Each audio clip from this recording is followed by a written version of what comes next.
जय हिंद दोस्तों, कैसे हैं आप लोग। आशा करता हूं कि आप सब अच्छे ही होंगे। आज के इस वीडियो में हम लोग CAA सिटीजनशिप अमेंडमेंट एक्ट नागरिकता संशोधन कानून के बारे में समझने वाले हैं।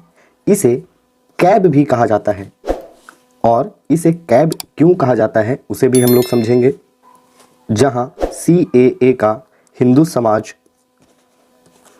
पक्षधर है, वहीं मुस्लिम समाज इसका विरोध कर रहा है।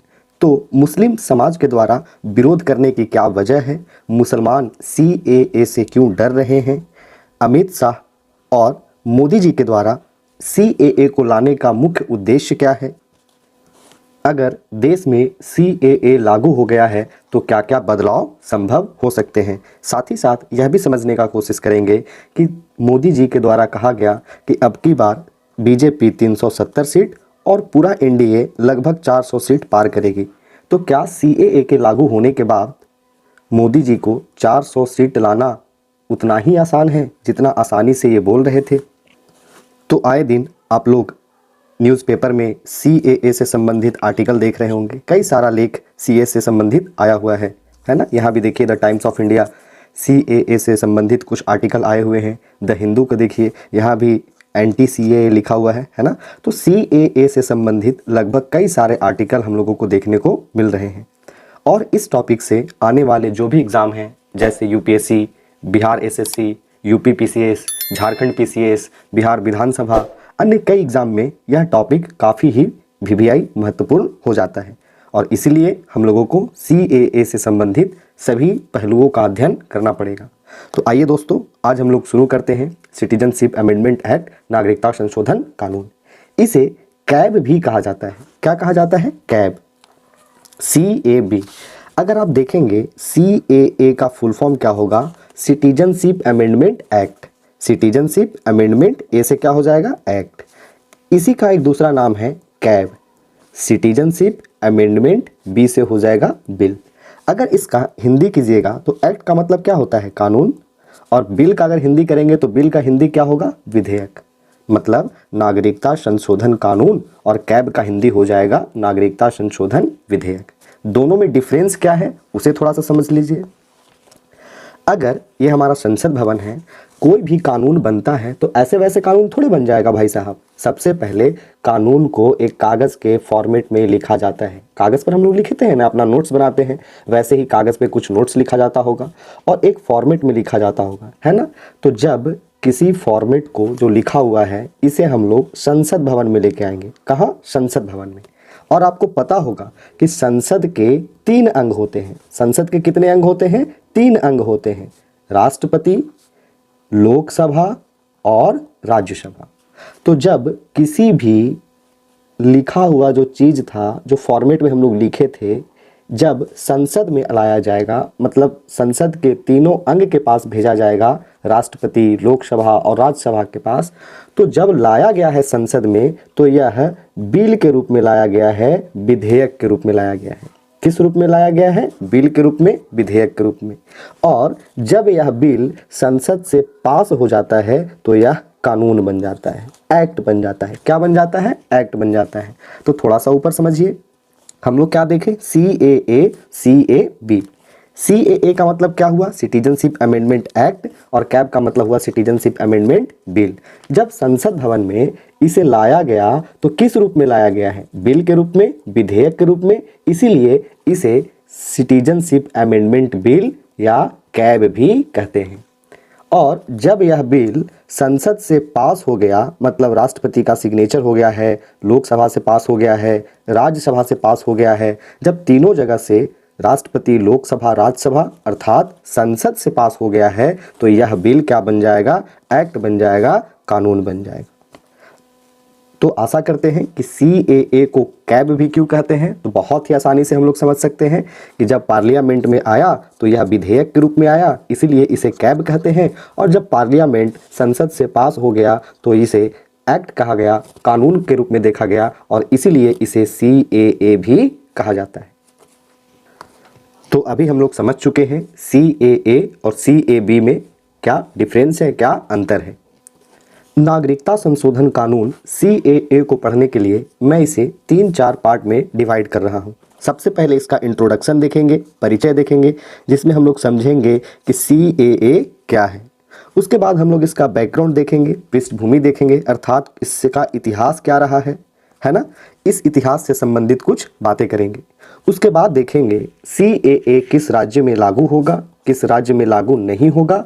साथ ही साथ इसके निष्कर्ष के रूप में हम क्या लिखेंगे, ताकि प्रीलिम्स के साथ साथ मेंस में जो टॉपिक हमारा पूछा जाए वो सभी चीज़ क्लियर हो सके। तो CAA में सबसे पहले हम लोग क्या देखेंगे, इंट्रोडक्शन देखेंगे, उसके बाद बैकग्राउंड, उसके बाद यह किस राज्य में लागू होगा, किस राज्य में लागू नहीं होगा, और फाइनली इसका रिजल्ट देखेंगे। तो आइए सबसे पहले समझते हैं इसका इंट्रोडक्शन, परिचय। CAA क्या है, नागरिकता संशोधन कानून क्या है। तो नागरिकता संशोधन कानून किस देश के द्वारा लाया गया है, भारत के द्वारा लाया गया है, भारत के द्वारा लाया गया है। और यह कानून भारत के द्वारा जो लाया गया है वह 3 देशों के लिए लाया गया है। कितने देशों के लिए लाया गया है, 3 देशों के लिए। 3 देश कौन कौन है, तो इधर से आ जाइए, अफगानिस्तान, पाकिस्तान और इधर से बांग्लादेश। फिर से समझिए, अफगानिस्तान, पाकिस्तान और बांग्लादेश। तो नागरिकता संशोधन कानून सबसे पहले याद रखिए किस देश के द्वारा लाया गया, भारत के द्वारा लाया गया। और यह कितने देशों के लिए लाया गया, 3 देशों के लिए लाया गया। और इन 3 देश में देखिए, अफगानिस्तान है ना, पाकिस्तान और बांग्लादेश। आप तीनों देश में देखिए तो इन तीनों देश में सबसे ज़्यादा जनसंख्या किस समाज का है, मुस्लिम का है ना। पाकिस्तान में भी मुस्लिम की संख्या बहुत अधिक है। अफगानिस्तान में आ जाइए, वहाँ भी मुस्लिम की संख्या बहुत अधिक है। बांग्लादेश में आइए, वहाँ भी मुस्लिम की संख्या बहुत अधिक है। तो भारत सरकार ने कहा कि नागरिकता संशोधन कानून, सिटीजनशिप अमेंडमेंट एक्ट, जो भारत के द्वारा लाया गया है, वह 3 देश, अफगानिस्तान, पाकिस्तान और बांग्लादेश, इन तीनों देशों में जो 6 धर्म के लोग हैं, जैसे हिंदू, सिख, ईसाई, बौद्ध, जैन, पारसी, इन 3 देशों में ये जो 6 धर्म के लोग हैं वह काफ़ी ही अल्पसंख्यक है, बहुत ही कम मात्रा में है। और ये फैक्ट भी है। पाकिस्तान में देखिए, अफगानिस्तान में देखिए या बांग्लादेश में देखिए, सबसे ज़्यादा जनसंख्या मुस्लिम लोगों का है और सबसे कम जनसंख्या हिंदू, सिख, ईसाई, बौद्ध, जैन, पारसी समूह का है। इसीलिए भारत सरकार ने कहा कि हमारे जो पड़ोसी हैं, पाकिस्तान, अफगानिस्तान और बांग्लादेश, इन तीनों पड़ोसियों में मुस्लिम की संख्या काफ़ी अधिक है। और जो अल्पसंख्यक धर्म के लोग हैं, जैसे हिंदू, सिख, ईसाई, बौद्ध, जैन, पारसी, इनको अपने ही देश में, मतलब पाकिस्तान में, अफगानिस्तान में और बांग्लादेश में, इन्हें धार्मिक आधार पर प्रताड़ित किया जाता है। याद रखिएगा, यह VVI टर्म है, इकोनॉमिक आधार पे नहीं, आर्थिक आधार पे नहीं, धार्मिक आधार पे प्रताड़ित किया जा रहा है। और इसीलिए भारत की सरकार उन्हें सिटीजनशिप अमेंडमेंट एक्ट के माध्यम से क्या करेगी, तो नागरिकता प्रदान करेगी। और हम समझ सकते हैं कि यह 3 देश के लोगों के जो अल्पसंख्यक है वहां पे, उनको नागरिकता दे रहा है। किसी भी भारतीय से यह नागरिकता नहीं छीन रहा है। कहीं ना कहीं मुस्लिम समुदाय में यह अफवाह फैलाई जा रही है कि यह मुस्लिमों का जो है नागरिकता वापस ले लेगा, इसीलिए मुस्लिम समाज के द्वारा कहीं ना कहीं इसका विरोध हो रहा है। हालांकि यह तथ्य बिल्कुल ही गलत है कि यह किसी भी भारतीय मुस्लिम का नागरिकता छीन लेगा। बिल्कुल ऐसा नहीं है। यह बिल सिर्फ और सिर्फ 3 देशों के लिए है, पाकिस्तान, अफगानिस्तान, बांग्लादेश। और इन 3 देश में जो 6 धर्म के लोग हैं, जो गैर मुसलमान हैं, हिंदू, सिख, ईसाई, बौद्ध, जैन, पारसी, इन 6 धर्म के लोगों को भारत की सरकार नागरिकता संशोधन कानून के माध्यम से, CAA के माध्यम से क्या करेगी, नागरिकता प्रदान करेगी। तो सबसे पहले हम लोग देखें इसका इंट्रोडक्शन, इसका परिचय क्या है। तो परिचय में हम लोग देखें कि यह जो कानून है वह 3 देश के 6 धर्म के लोगों के लिए लाया गया है। और इन तीनों देश में ये जो 6 धर्म के लोग हैं, हिंदू, मुस्लिम, सिख, ईसाई, बौद्ध, जैन और पारसी, सॉरी मुस्लिम बोल दिए, हिंदू, सिख, ईसाई, बौद्ध, जैन और पारसी, ये 6 धर्म के लोग जो हैं अपने ही देश में, मतलब पाकिस्तान, अफगानिस्तान और बांग्लादेश में अल्पसंख्यक हैं और उन्हें धार्मिक आधार पर प्रताड़ित किया जाता है। और इसीलिए भारत की सरकार भारत की जो सरकार है वह इन्हें नागरिकता प्रदान करेगी और अंतर्राष्ट्रीय मंचों पर जैसे यूएन में पाकिस्तान जैसे देशों को घेरने का कार्य करेगी। आशा करता हूं कि इसका इंट्रोडक्शन क्या है, इसका परिचय क्या है, सिटीजनशिप अमेंडमेंट एक्ट क्या है, उसे आप लोग आसानी से समझ गए होंगे। अब आते हैं इसके बैकग्राउंड पे कि सिटीजनशिप अमेंडमेंट एक्ट का कुछ इतिहास रहा है क्या। सिटीजनशिप अमेंडमेंट एक्ट सीएए का पृष्ठभूमि, बैकग्राउंड या फिर इतिहास क्या रहा है। तो सिटीजनशिप अमेंडमेंट एक्ट को सबसे पहली बार 1955 में लाया गया था। कब लाया गया इसे पहली बार? 1955 में। और जब 1955 में यह बिल लाया गया तो भारतीय नागरिक होने के क्या क्या शर्त रखे गए थे। तो भारत में जन्म लिया हो, यह पहला शर्त है। अगर 1955 में जो यह बिल लाया गया तो उस बिल के अनुसार भारतीय नागरिक होने का पहला शर्त रखा गया कि भारत में कोई व्यक्ति जन्म लिया हो या किसके माता पिता भारतीय हो। पहला शर्त क्या है? भारत में जन्म लिया हो। दूसरा शर्त क्या है? उसके माता पिता भारतीय हो या किसी भारतीय से शादीशुदा हो। या चौथा शर्त रखा गया था एक निश्चित अवधि तक भारत में रह चुका हो। निश्चित अवधि कहने का मतलब क्या है? 1955 में यह जब बिल लाया गया था तो कहा गया कि यदि कोई व्यक्ति 11 वर्ष तक भारत में रह चुका हो तो उसे नागरिकता दे दी जाएगी। लेकिन जब मोदी सरकार इस बिल में संशोधन किया तो इस वर्ष को कम करके 6 वर्ष कर दिया गया। अर्थात यदि कोई व्यक्ति 6 वर्ष तक भारत में रह चुका होगा तो उसे भारतीय नागरिकता दे दी जाएगी। तो इसके इतिहास में हम लोग समझ रहे हैं कि इस बिल को सबसे पहली बार कब लाया गया? 1955 में। और जब 1955 में लाया गया तो भारतीय नागरिक होने के क्या क्या शर्त थे? तो किसी भी व्यक्ति जो है वह भारत में जन्म लिया हो, उसके माता पिता भारतीय नागरिक हो, किसी भारतीय से शादीशुदा हो या एक निश्चित अवधि तक भारत में रह चुका हो। 1955 में जब यह बिल पहली बार लाया गया तो इसमें अब तक कई बार संशोधन हो चुके हैं। जैसे 1986 में संशोधन किया गया लेकिन यह संसद से पास नहीं हो पाया। 1992 में भी संशोधन किया गया लेकिन यह संसद से पास नहीं हो पाया। 2003 में भी संशोधन किया गया लेकिन यह संसद से पास नहीं हो पाया। 2005 में भी संशोधन किया गया लेकिन यह संसद से पास नहीं हो पाया। 2015 में भी संशोधन किया गया लेकिन यह संसद से पास नहीं हो पाया। और लास्टली 2019 में संशोधन किया गया। और 8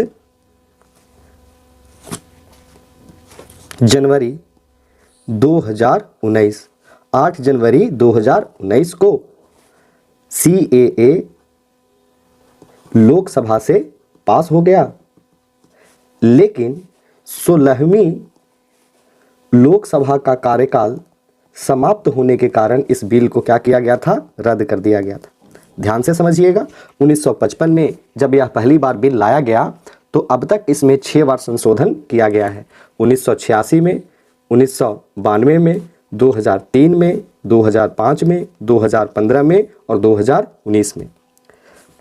8 जनवरी 2019 को CAA लोकसभा से पास हो गया था।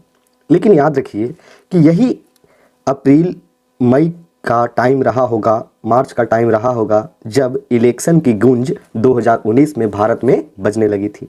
अर्थात 16वीं लोकसभा का कार्यकाल समाप्त होना था और 2019 में फिर से इलेक्शन होना था। और इलेक्शन होने के कारण ही इस बिल को जो लोकसभा में पास कर दिया गया था इसे राज्यसभा भेजना संभव नहीं हो सका और इस बिल को रद्द कर दिया गया। फिर वक्त आता है 10 दिसंबर 2019, है ना। पहले देखिए 8 जनवरी 2019 को लोकसभा से पास हो गया लेकिन 16वीं लोकसभा का कार्यकाल समाप्त होने के कारण इसे रद्द कर दिया गया। फिर वक्त आता है 10 दिसंबर 2019 को लोकसभा से फिर इसे पास किया जाता है क्योंकि इस टाइम तो रद्द हो चुका था। फिर से 10 दिसंबर 2019 को लोकसभा में पास करना पड़ा। 11 दिसंबर 2019 को राज्यसभा से यह बिल पास हुआ। 12 दिसंबर 2019 को राष्ट्रपति ने इस पर हस्ताक्षर किया और साथ ही साथ 10 जनवरी 2020 को यह कानून देश में लागू कर दिया गया था। लेकिन इसकी अधिसूचना जारी नहीं की गई थी और इसकी अधिसूचना मार्च 2024 में जारी कर दी गई कि भाई साहब अब सिटीजनशिप अमेंडमेंट एक्ट पूरे देश में लागू होगा। एक्सेप्शन है कुछ जगह को छोड़ करके, हालांकि उस पर हम चर्चा करेंगे। अभी समझिए इसका बैकग्राउंड क्या है भाई। तो यह कानून सबसे पहली बार 1955 में लाया गया और 1955 के अनुसार भारतीय नागरिक होने के कुछ शर्त रखे गए और इसमें अब तक 6 बार संशोधन किया गया। 1986, 1992, 2003, 5, 15 और 2019। 8 जनवरी 2019 को CAA लोकसभा से पास हो गया था, लेकिन 16वीं लोकसभा का कार्यकाल समाप्त होने के कारण इस बिल को रद्द कर दिया गया। फिर से मोदी जी सरकार में चुन करके आते हैं 2019 में और 10 दिसंबर 2019 को लोकसभा से यह पास हो जाता है। 11 दिसंबर 2019 को CAA राज्यसभा से पास हुआ और 12 दिसंबर 2019 को राष्ट्रपति ने इस पर हस्ताक्षर किया और फाइनली 10 दिसंबर 2020 को इसे देश में लागू करने का निर्णय लिया गया। हालांकि उस समय अधिसूचना जारी नहीं की गई थी लागू करने की, इसीलिए मार्च 2024 में इसे लागू करने की अधिसूचना जारी कर दी गई। उस समय अधिसूचना जारी नहीं किया गया था क्योंकि दिल्ली के शाहीन बाग जैसे मुस्लिम इलाकों में कई बड़ी बड़ी घटनाएं घट गई थी CAA के विरोध में और इसीलिए हम लोग उस टाइम अधिसूचना जारी नहीं किए। यहाँ से एक पॉइंट और ध्यान में रख सकते हैं, BPSC में पूछा जा सकता है कि CAA को लोकसभा में पक्ष में कितना वोट मिला और विपक्ष में कितना वोट मिला। राज्यसभा में पक्ष में कितना वोट मिला और विपक्ष में कितना वोट मिला।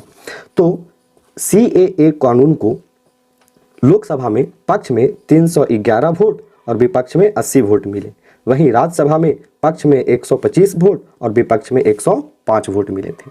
तो इन सभी पहलुओं पर आप ध्यान दीजिएगा।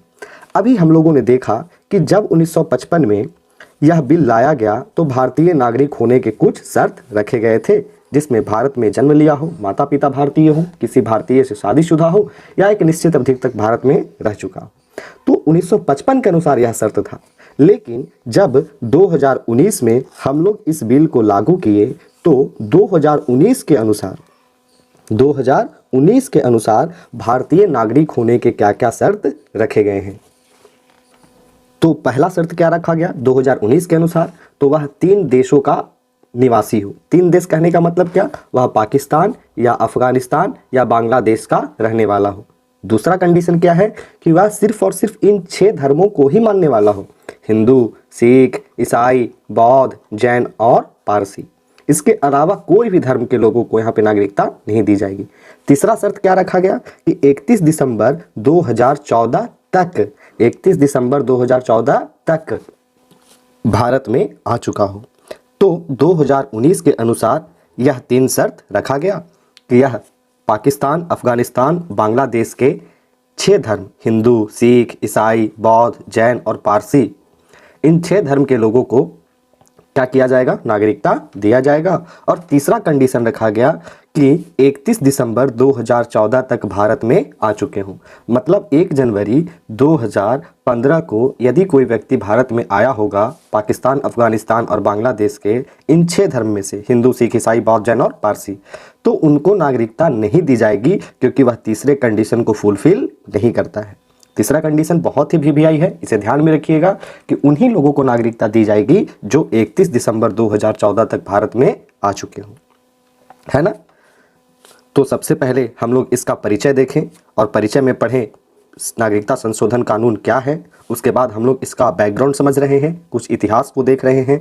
तो इतिहास में समझे कि सबसे पहले यह बिल 1955 में लाया गया, उसके बाद इसमें संशोधन किया गया 1986 में, 92 में, 2003 में, 2005 में, 2015 में और लास्टली 2019 में। जब 2019 में यह बिल को फिर से संशोधन करके पास किया गया तो इसके अनुसार भारतीय नागरिक होने के क्या क्या शर्त थे उसे हम लोग समझ लिए। 1955 में जब यह बिल पहली बार लाया गया तो 1955 के अनुसार भारतीय नागरिक होने के क्या क्या शर्त थे उसे भी हम लोग ठीक तरीके से समझ चुके हैं।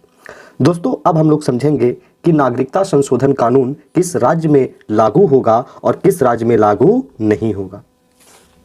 नागरिकता संशोधन कानून असम, मेघालय, त्रिपुरा और मिजोरम, इन 4 राज्यों में लागू नहीं होगा। कौन कौन है भाई, असम, मेघालय, मिजोरम और त्रिपुरा, इन 4 राज्यों में नागरिकता संशोधन कानून को लागू नहीं किया जा सकता। क्यों भाई, ऐसा क्यों? क्योंकि असम, मेघालय, मिजोरम और त्रिपुरा संविधान की 6ठी अनुसूची में शामिल है और 6ठी अनुसूची में शामिल होने के कारण इसे कुछ छूट दी गई है। जैसे 6ठी अनुसूची में शामिल होने के कारण असम, मेघालय, मिजोरम और त्रिपुरा में एक स्वायत्त जिला परिषद होगा। क्या होगा? एक स्वायत्त जिला परिषद होगा और इन स्वायत्त जिला परिषद को अपने राज्यों में किसी भी कानून को लागू करने या लागू न करने की आज़ादी होती है। फिर से समझिए, इन 4 राज्यों में असम, मेघालय, मिजोरम और त्रिपुरा में क्या मौजूद है? स्वायत्त जिला परिषद। क्यों भाई? क्योंकि इन 4 राज्यों को 6ठी अनुसूची में शामिल किया गया है और इन स्वायत्त जिला परिषद को यह अधिकार होता है कि यह अपने क्षेत्र में, असम में, मेघालय में, त्रिपुरा में या मिजोरम में, अपने क्षेत्र में किसी भी कानून को लागू कर सकते हैं या लागू नहीं कर सकते हैं, है ना। तो इसी कारण से इन 4 राज्यों में सिटीजनशिप अमेंडमेंट एक्ट को लागू नहीं किया जाएगा, क्योंकि यह 6ठी अनुसूची के अंतर्गत आता है और इन 4 राज्य जो नॉर्थ ईस्ट का एरिया है वह काफ़ी ही पिछड़ा हुआ स्टेट है, जनजातीय समूह है इत्यादि अन्य कई कारणों से इसे 6ठी अनुसूची में शामिल किया गया था। यहाँ तक कि लद्दाख भी खुद को 6ठी अनुसूची में शामिल करने का बात कर रहा है। तो 6ठी अनुसूची में शामिल होने के कारण असम, मेघालय, मिजोरम और त्रिपुरा में नागरिकता संशोधन कानून को लागू नहीं किया जाएगा।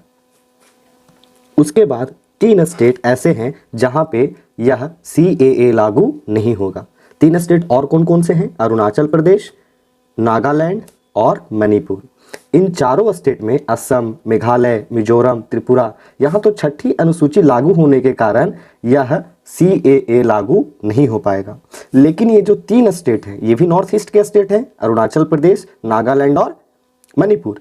इन तीनों स्टेट में CAA लागू क्यों नहीं होगा? क्योंकि यहाँ पे ILP, इनर लाइन परमिट लागू होने के कारण जो 3 स्टेट है ना, अरुणाचल प्रदेश, नागालैंड और मणिपुर, इन तीनों स्टेट में इनर लाइन परमिट लागू होने के कारण CAA लागू नहीं होगा। इनर लाइन परमिट क्या है? इनर का मतलब क्या हुआ? अंदर। लाइन का मतलब क्या? किसी लाइन के अंदर। परमिट का मतलब क्या? परमिशन। तो इन 3 राज्यों में, अरुणाचल प्रदेश, नागालैंड और मणिपुर में, अगर किसी भी भारतीय को वहां पे अगर जाना है तो वहां की सरकार से एक स्पेशल परमिट की आवश्यकता होती है। सपोज अगर हम बिहार के रहने वाले हैं और इस बिहार से हम लोग अरुणाचल प्रदेश घूमने जाते हैं तो यहाँ पे ILP लागू है, इनर लाइन परमिट, और इसीलिए अगर हम बिहार से उठ करके अरुणाचल प्रदेश में जाते हैं तो अरुणाचल प्रदेश की सरकार से हमें एक परमिशन लेने की आवश्यकता होती है, एक परमिट की आवश्यकता होती है कि हाँ भाई साहब हम आपके स्टेट में घूमने आ रहे हैं। वैसे ही नागालैंड में भी हमको जाना हो तो हमको एक परमिशन की ज़रूरत पड़ेगी, मणिपुर में जाना हो तो वहाँ की सरकार से हमें एक परमिशन की ज़रूरत पड़ेगी। ऐसा क्यों? ऐसा इसीलिए कि इसके जस्ट ऊपर में खतरनाक खिलाड़ी बैठा हुआ है चाइना और इधर से एक खतरनाक खिलाड़ी बैठा हुआ है म्यांमार वर्मा, और इसीलिए यहाँ पे सीमा पार आतंकवाद का बढ़ावा न मिले, मनी लॉन्ड्रिंग जैसी समस्या ना हो, हथियारों का अवैध व्यापार ना हो, इत्यादि अन्य कई कारणों से यहाँ पे ILP को, इनर लाइन परमिट को लागू किया गया है। अब आप ही बताइए, जब भारतीय नागरिक, जब हम बिहार से उठ करके, महाराष्ट्र से उठ करके, मध्य प्रदेश से उठ करके अरुणाचल प्रदेश, नागालैंड और मणिपुर में जाना चाहते हैं तो वहाँ की सरकार से हमें एक परमिशन की आवश्यकता पड़ती है। तो पाकिस्तान, अफगानिस्तान, बांग्लादेश के जो 6 धर्म के लोग हैं, हिंदू, सिख, ईसाई, बौद्ध, जैन और पारसी, इन 6 धर्म के लोग जो 3 बाहर के देश से आए हैं उनको यहाँ पे रहने का परमिशन तो बिल्कुल नहीं दिया जाएगा, है ना। और इसीलिए इन 3 राज्यों में यह कानून लागू नहीं होगा। तो नॉर्थ ईस्ट में टोटल 7 स्टेट हैं और 7 स्टेट में यह जो है 7 सिस्टर में यह कानून लागू नहीं होगा। असम में क्यों लागू नहीं होगा? मेघालय में क्यों लागू नहीं होगा? और मिजोरम और त्रिपुरा में, इन चारों स्टेट में क्यों लागू नहीं होगा? क्योंकि यह छठी अनुसूची में शामिल है। वहीं अगर अरुणाचल प्रदेश, नागालैंड और मणिपुर की बात करें तो इन तीनों स्टेट में क्यों लागू नहीं होगा सिटीजनशिप अमेंडमेंट एक्ट? तो यहाँ पे ILP इनर लाइन परमिट लागू है, इसीलिए इन 7 राज्यों में नागरिकता संशोधन कानून को लागू नहीं किया जाएगा। साथ ही साथ पश्चिम बंगाल के कुछ इलाकों में भी इस कानून को लागू नहीं किया जाएगा। हालांकि समय रहते इसमें कुछ संशोधन करने की आवश्यकता पड़ सकती है, लेकिन फिलहाल पश्चिम बंगाल ममता दीदी के कुछ इलाकों में भी इस कानून को लागू करने के लिए सरकार अभी उचित समय नहीं मान रही है। तो सबसे पहले हम लोग समझे इंट्रोडक्शन क्या है, उसके बाद हम लोग देखें इसका पृष्ठभूमि। 1955 में सबसे पहली बार आया और लास्टली 2019 में इसे लागू किया गया और 2024 में अधिसूचना जारी कर दिया गया। किस राज्य में लागू होगा और किस राज्य में लागू नहीं होगा? तो लगभग 7 स्टेट ऐसे हैं जो 7 सिस्टर हैं, इन 7 सिस्टर में लागू नहीं होगा, जिसके कई कारण हैं, उसकी चर्चा हम लोग कर चुके हैं। अब फाइनली इसके रिजल्ट में आते हैं, निष्कर्ष में आते हैं कि क्या सिटीजनशिप अमेंडमेंट एक्ट जो लाया गया है वह सही है या गलत है। एक स्टूडेंट के नज़रिए से हम लोग इसके निष्कर्ष को देखते हैं। निष्कर्ष के तौर पे हम यह कह सकते हैं कि जब 1955 में यह पहली बार लाया गया था तो इस बिल में कहा गया था कि यदि कोई अवैध घुसपैठिए पकड़े जाएंगे। अवैध घुसपैठिए कहने का मतलब क्या है? हम क्या देख रहे हैं कि अगर ये हमारा इंडिया है तो इधर भाई पाकिस्तान, इधर अफगानिस्तान और इस साइड में बांग्लादेश है ना। तो ये तीनों देश से कहीं ना कहीं अवैध घुसपैठिए भारत में घुस जाया करते थे। जैसे 1971 में जब इंडिया वर्सेस पाकिस्तान का युद्ध हुआ बांग्लादेश को लेकर के, तो समस्या क्या थी? कई सारे रोहिंग्या मुसलमान जो थे बांग्लादेश से भाग करके किधर आ गए थे? कुछ असम में, कुछ पश्चिम बंगाल में, है ना। तो कई सारे घुसपैठिए भारत में एंट्री कर जाया करते थे, पाकिस्तान से भी, बांग्लादेश से भी और अफगानिस्तान से भी।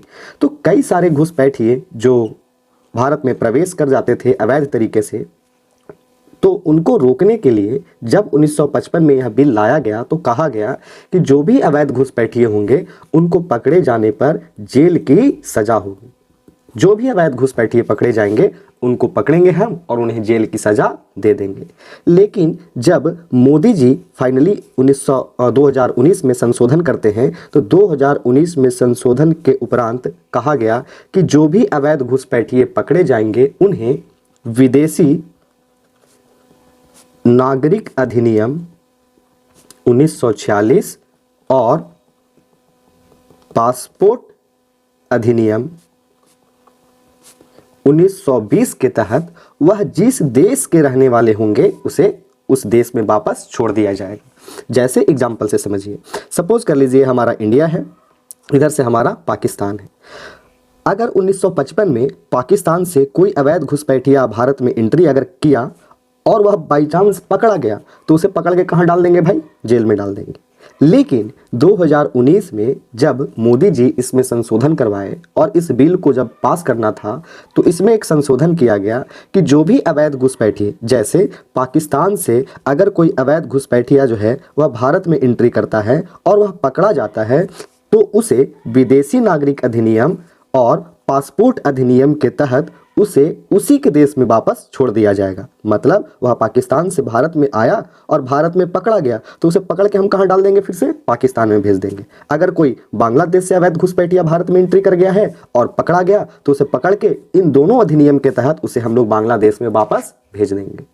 तो कहीं ना कहीं यह अवैध घुसपैठिया जो जेल में सड़ जाते थे उनके लिए कहीं ना कहीं राहत की खबर है। और इस तरीके से हम कह सकते हैं निष्कर्ष में कि विदेशी नागरिक अधिनियम 1946, पासपोर्ट अधिनियम 1920 के तहत अवैध घुसपैठियों को उनके ही देश में वापस छोड़ दिया जाएगा। साथ ही साथ भारत मानवता के राह पर चलकर पाकिस्तान, अफगानिस्तान और बांग्लादेश में रह रहे अल्पसंख्यक धर्म के लोग जैसे हिंदू, सिख, ईसाई, बौद्ध, जैन, पारसी जो वहाँ पे अल्पसंख्यक हैं उन्हें धार्मिक आधार पर अपने ही देश में प्रताड़ित किया जा रहा था। और इसीलिए भारत की सरकार मानवता के रास्ते पर चल करके इन 3 देश के 6 धर्म के लोगों को नागरिकता प्रदान करेगी, भारतीय नागरिकता देगी, उनको अपने देश से निकाल करके भारत में रहने का शरण देगी। और ये सब तमाम ताना बाना इसलिए किया गया ताकि अंतर्राष्ट्रीय मंच पर सुरक्षा परिषद में, यूएन में हम पाकिस्तान जैसे देशों को यह सबक सिखा सके कि वह धार्मिक आधार पर कहीं ना कहीं लोगों के साथ प्रताड़ित करता है, मानवता के सीमा को पार कर देता है। और इसीलिए हम लोगों को CAA का ज़रूरत पड़ा। तो मैं आशा करता हूं कि नागरिकता संशोधन कानून क्या है, इसका इतिहास क्या है, किस राज्यों में लागू हुआ, किस राज्य में लागू नहीं हुआ, इसका निष्कर्ष क्या रहा, इन सभी पहलुओं पर आप लोग अच्छे से पकड़, अच्छे से समझ बना पाए होंगे। आशा करता हूं कि आपको यह वीडियो पसंद आई होगी। वीडियो पसंद आई हो तो अधिक से अधिक लाइक करें, सब्सक्राइब करें और दोस्तों के बीच में ज़रूर से ज़रूर शेयर करें। मिलते हैं दोस्तों नेक्स्ट वीडियो में, तब तक के लिए जय हिंद,